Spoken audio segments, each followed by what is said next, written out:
Hello viewers, আসসালামু আলাইকুম। আপনারা দেখছেন মেহেদি হাসান ব্লগার।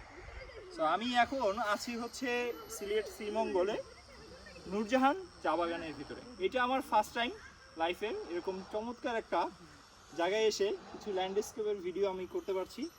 আমি এটাকে ভাষায় ব্যক্ত করতে পারবো না এই জায়গাটা কতটা সুন্দর।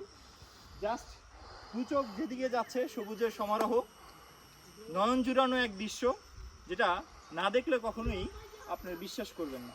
আর এটা এই নয়ন জুড়ানো এরকম একটা প্রকৃতির পরিবেশ উপভোগ করতে হলে অবশ্যই আপনাকে আসতে হবে এই চা বাগানগুলোর ভিতরে।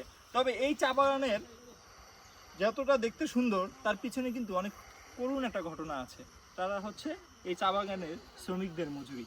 চা বাগানদের এই শ্রমিকদের মজুরি নিয়ে বাংলাদেশে এখন পর্যন্ত অনেকবার কথা বলা হয়েছে, অনেক নিউজ হয়েছে, কিন্তু তার কোনো প্রতিকারই যারা আছেন, যারা চা কর্মী আছেন তারা পায় নাই। আমি সরকারের কাছে বিনীতভাবে অনুরোধ করব তাদেরকে যেন একটা ন্যূনতম মজুরি দেওয়া হয়। আমি যতটুকু শুনেছি 23 কেজি চা তুললে মাত্র 178 টাকা পায়, এবং এই 178 টাকা দিয়ে তার পরিবার কিভাবে সে চালায় সেই প্রশ্ন যখন করেছি তখন তাদের চোখে আমি ছলছল করে চোখের জল ছাড়া আর কিছুই দেখতে পাইনি। আমি আশা করি কর্তৃপক্ষের নজরে এটা যাবে এবং তারাও মালিক কর্তৃপক্ষের সাথে বসে এটার একটা সুরাহা করবে। আমরা চাই এদেশের পর্যটন খাত অনেক উন্নত হোক, আমি চাই এদেশের পর্যটন খাতের বিনিয়োগ হোক, আমি চাই এদেশের পর্যটন খাতটা নিরাপদ থাকুক এবং এই পর্যটন খাতের সাথে যারা সম্পৃক্ত আছে তাদেরও একটা আয়ের উৎস হোক, এবং সেটা যেন তারা এতটুকু উৎস হোক যেন তার পরিজন নিয়ে তারা যেন ভালো থাকতে পারে।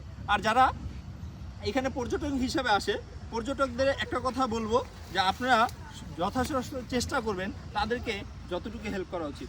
আমার মতে বাংলাদেশে যে কটা পর্যটন স্পট আছে প্রত্যেকটা, বিশেষ করে এই চা বাগানগুলোতে যারা আসেন ঘুরতে তাদের উচিত এখানে চা শ্রমিকদেরকে একটা বকশিস দিয়ে দেওয়া। এখানে প্রতিদিন হাজার হাজার পর্যটক আসে, তারা যদি প্রত্যেকেই এদের পাশে দাঁড়ায় আমি আশা করি তাহলে এটা একটা সুন্দর দৃষ্টান্ত হয়ে থাকবে।